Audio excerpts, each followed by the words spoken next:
Kasi ang iniisip ko kasi mag-alala kayo lahat, mag-isip kayo, magpanik kayo. Pero nakakabahala yung hindi niyo alam ang susunod na mangyayari. So ngayon, i-share ko sa inyo.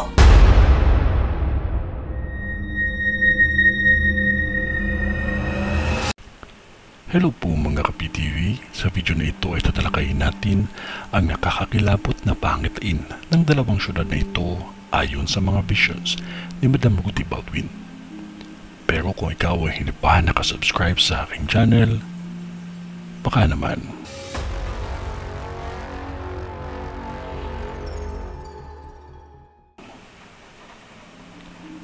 Maging maingat ang lahat ng mga taga-Tayuman dahil may isang bahagi dito na malapit lang ito sa nagtitinda ng mga milk tea ang magkakaroon ng matinding salpukan ng mga sasakyan. Nawalan ng preno ang isa sa kanila. Matinding salpukan ito. Mga taga-Tayuman, may nakikita akong isang bahay na nilooban. Hindi ito kalayuan sa hardware dahil nakikita ko na hindi din ito malayo sa kalsada.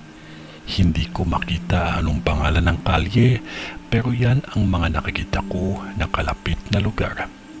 May cross ang kalsada na nilooban at may mga nasawi sa pangyayaring ito. Hindi din ito kalayuan sa barangay hall. Huwag kayo basta magpatira o magpatuloy ng tao na hindi ninyo lubos kilala. At huwag basta magpapasok ng basta-basta, maaraw man o gabi. May sunog din akong nakikita na hindi kalayuan sa LRT. Ang isa sa lugar na kung saan sa mga santo ulit na nagtitinda. Maging maingat sa lahat ng bagay na magiging sanhi ng sunog. Blooming Street.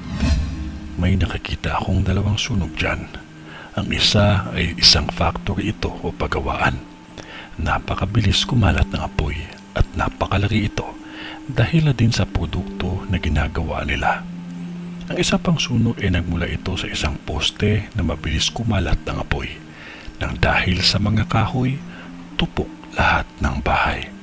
Dahil halos tapat ng poste ang bahay na yari lamang sa mga kahoy. May nakikita akong krimen na away magkasintahan na nauwi sa krimen ang hindi pagkakaunawaan. Nangyayari ito sa isang dorm at ang dorm ng biktima hindi kalayuan sa hardware at sa sakayan ng tricycle. Tayo ay mag-ingat at manalangin palagi. Ito ay ang bisyon ni Madam sa Tayuman at Blooming Street. Sa ngalan ng Diyos Ama, ng Diyos Anak, at ng Diyos Espiritu Santo. Amen.